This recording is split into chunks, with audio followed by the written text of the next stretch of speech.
안녕하세요. 감성편지의 김다원입니다. 영화 시애틀이 잠 못 이루는 밤이란 영화가 있죠. 영화를 보고 난 후 시애틀에 가보고 싶었어요. 그런데 시애틀이란 이름이 인디언 추장의 이름이었다는 것을 이제야 알았네요. 오늘은 시애틀 추장의 이야기를 하려 합니다.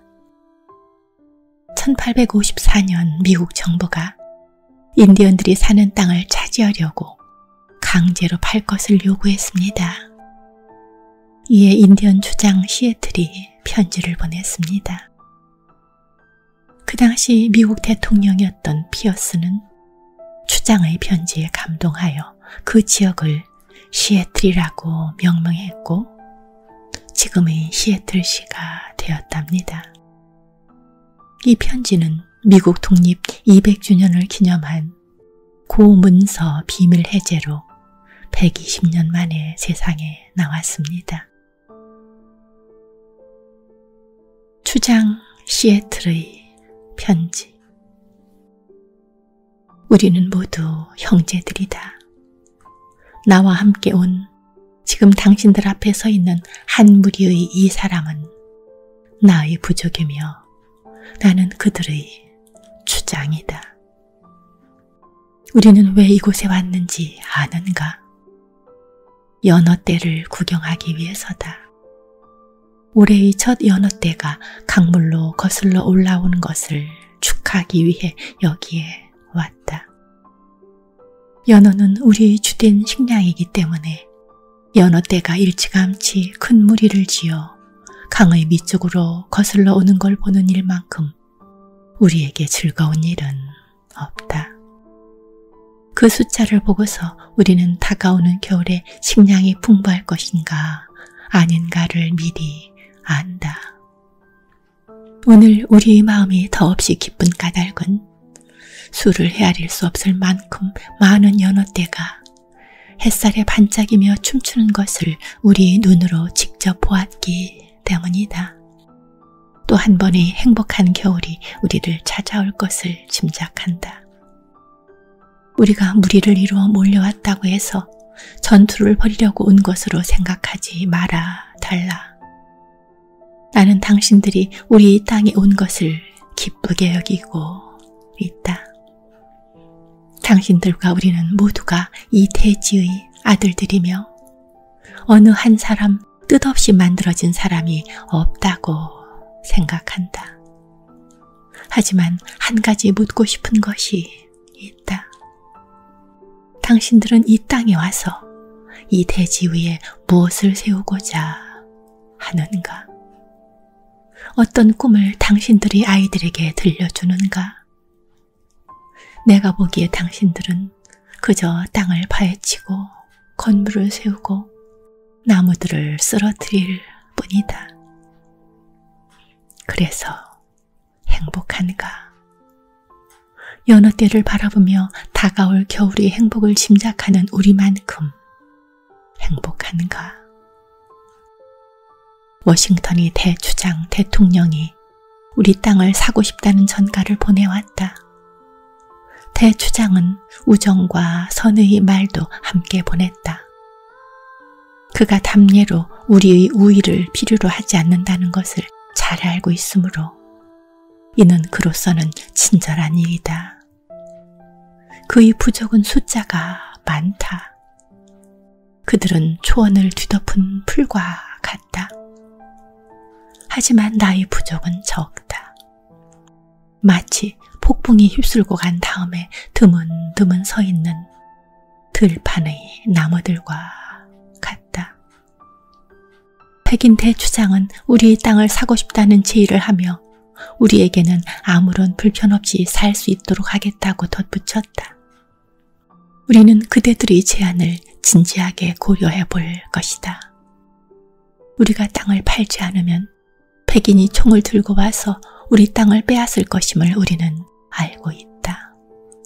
그대들은 어떻게 저 하늘이나 땅의 온기를 사고 팔 수 있는가? 우리로서는 이상한 생각이다.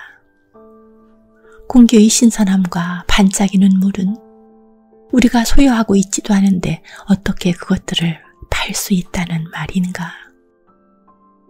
우리에게는 이 땅의 모든 부분이 거룩하다. 빛나는 솔잎, 모래기슭, 어두운 숲속 안개, 맑게 노래하는 온갖 벌레들. 이 모두가 우리의 기억과 경험 속에서는 신성한 것들이다. 나무 안에 흐르는 수액은 우리들 황색인의 기억을 실어 나른다. 백인은 죽어서 별들 사이를 거닐 적에 그들이 태어난 곳을 망각해 버리지만 우리가 죽어서도 이 아름다운 땅을 결코 잊지 못하는 것은 이곳이 바로 우리 황색인들에겐 어머니이기 때문이다. 우리는 땅의 한 부분이고 땅은 우리의 한 부분이다. 향기로운 꽃은 우리의 형제 자매다. 사슴, 말, 큰 독수리, 이들은 우리의 형제들이다. 바위산 꼭대기, 풀잎의 수액, 조랑말과 인간의 체온, 모두가 한 가족이다.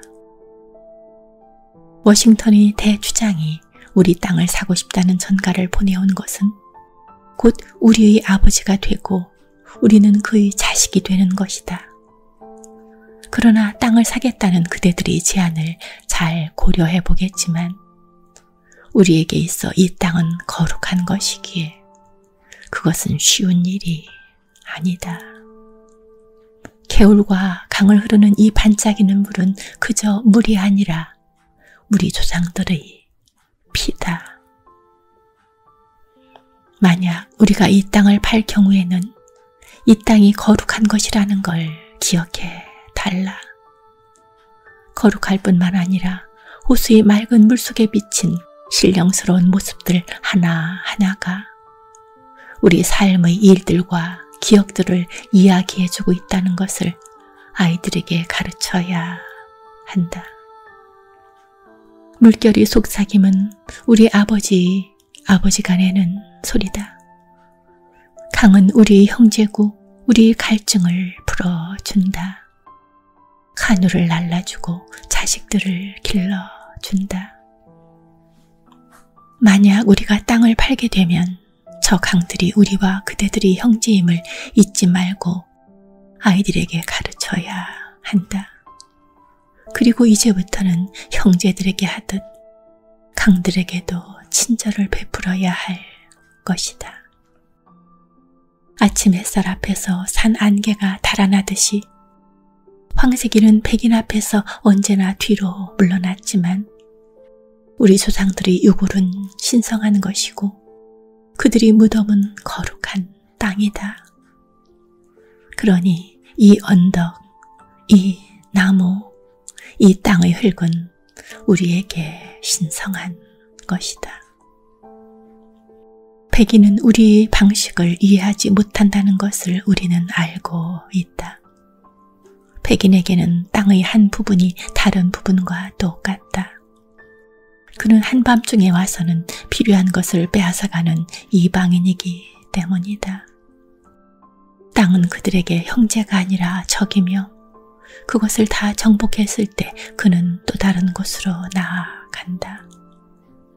백인은 거리낌 없이 아버지의 무덤을 내팽개치는가 하면 아이들에게서 땅을 빼앗고도 개의치 않는다. 아버지의 무덤과 아이들이 타고난 권리는 잊히고 만다. 백인은 어머니인 돼지와 형제인 저 하늘을 마치 양이나 목걸이처럼 사고 약탈하고 팔 수 있는 것으로 대한다. 백인의 식욕은 땅을 삼켜버리고 오직 사망만을 남겨놓을 것이다. 모를 일이다. 우리 방식은 그대들과 다르다. 그대들 도시의 모습은 황색인의 눈에 고통을 준다. 백인의 도시에는 조용한 곳이 없다. 봄날 나뭇잎이 흔들리는 소리나 벌레들이 날개 부딪히는 소리를 들을 곳이 없다. 나는 황색인이라서 이해할 수가 없다.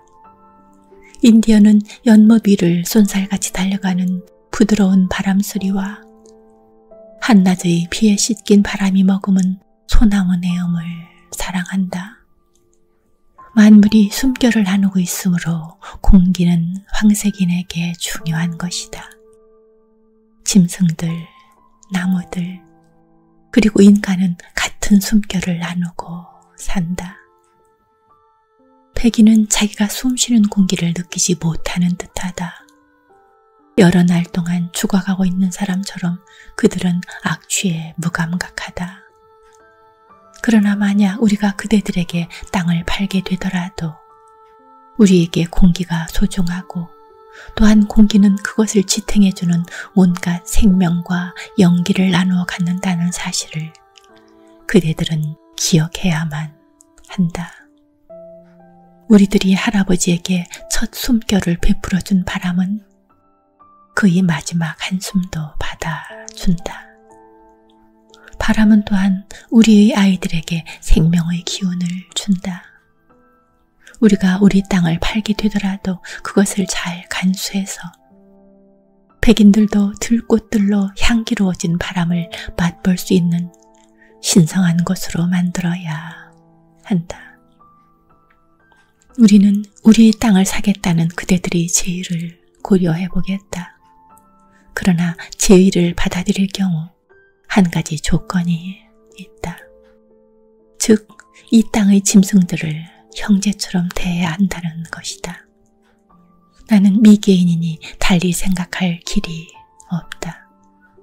나는 초원에서 썩어가고 있는 수많은 물소를 본 일이 있는데 모두 달리는 기차에서 백인들이 총으로 쏘고는 그대로 내버려 둔 것들이었다. 연기를 품어대는 철마가 우리가 오직 생존을 위해서 죽이는 물소보다 어째서 더 중요한지를 모르는 것도 우리가 미개인이기 때문인지 모른다. 짐승들이 없는 세상에서 인간이란 무엇인가? 모든 짐승이 사라져버린다면 인간은 영혼의 외로움으로 죽게 될 것이다. 짐승들에게 일어난 일은 인간들에게도 일어나기 마련이다. 만물은 서로 맺어져 있다. 그대들이 온 이후로 모든 것이 사라졌다. 이제 삶은 끝났고 살아남는 일만이 시작되었다. 이 넓은 대지와 하늘은 삶을 살 때는 더없이 풍요로웠지만 살아남는 일에 있어서는 더없이 삭막할 것일 따름이다. 그대들은 아이들에게 그들이 딛고 선 땅이 우리 조상의 뼈라는 것을 가르쳐야 한다. 그들이 땅을 존경할 수 있도록 그 땅이 우리 종족의 삶들로 충만해 있다고 말해 주라. 우리가 우리 아이들에게 가르친 것을 그대들이 아이들에게도 땅을 우리 어머니라고 가르쳐 주라. 땅 위에 닥친 일은 그 땅의 아들들에게도 닥칠 것이니 그들이 땅에다 침을 뱉으면 그것은 곧 자신에게 침을 뱉는 것과 같다. 땅이 인간에게 속하는 것임을 우리는 알고 있다. 만물은 마치 한 가족을 맺어주는 피와도 같이 맺어져 있음을 우리는 알고 있다. 인간은 생명의 그물을 짜는 것이 아니라 다만 그 그물이 한 가닥에 불과하다. 그가 그 그물에 무슨 짓을 하든지 그것은 곧 자신에게 하는 짓이다. 그러나 우리는 우리 종족을 위해 그대들이 마련해 준 곳으로 가라는 그대들의 제의를 고려해 보겠다. 우리는 떨어져서 평화롭게 살 것이다. 우리가 여생을 어디서 보낼 것인가는 중요하지 않다. 우리의 아이들은 그들의 아버지가 패배의 굴욕을 당하는 모습을 보았다. 우리의 전사들은 수치심에 사로잡혔으며 패배한 이후로 헛되이 나날을 보내면서 단 음식과 독한 술로 그들의 육신을 더럽히고 있다. 우리가 어디서 우리 나머지 나날을 보낼 것인가는 중요하지 않다.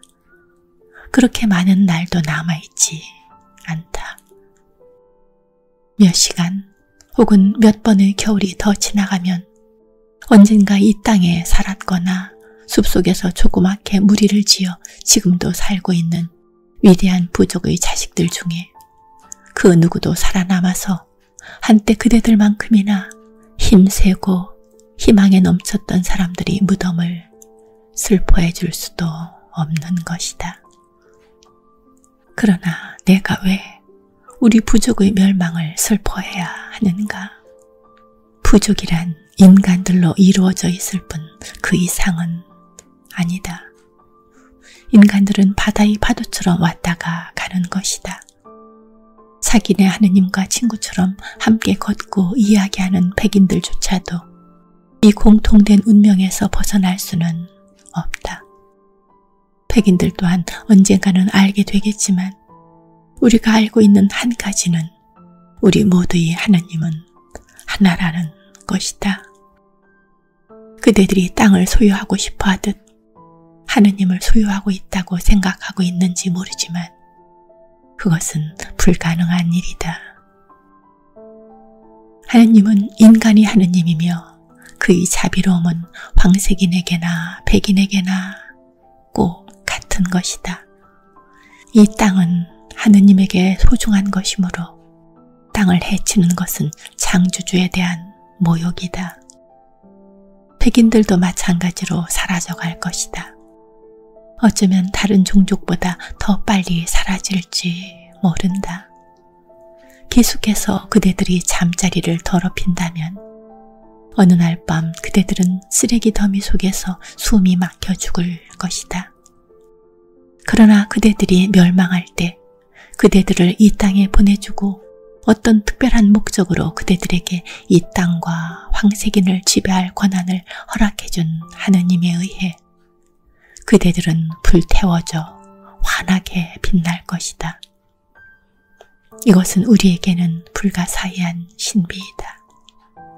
언제 물소들이 모두 사륙되고 야생마가 길들여지고 은밀한 숲 구석구석이 수많은 인간들이 냄새로 가득 차고 무르익은 언덕이 말하는 쇠줄 전화로 덮여질지 우리는 모르기 때문이다.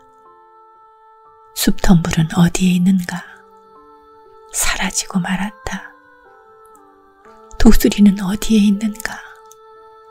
사라지고 말았다. 날랜 조랑말과 찬양의 작별을 구하는 것은 무엇을 의미하는 것인가? 삶의 끝이자 죽음의 시작이다. 우리 땅을 사겠다는 그대들의 제의를 고려해 보겠다. 우리가 거기에 동의한다면 그대들이 약속한 보호구역을 가질 수 있을 것이다. 아마도 거기에서 우리는 얼마 남지 않은 날들을 마치게 될 것이다.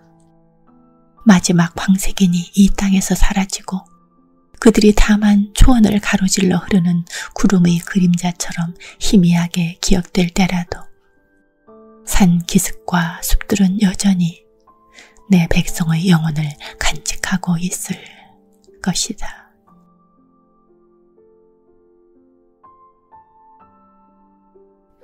오래전 인디언 주장의 편지를 세계 모든 이들과 공유하고 싶습니다. 내 앞에서 살랑살랑 잎을 흔드는 초록바람을 나누고 싶은 시간입니다. 고맙습니다. 토요일에 뵙겠습니다.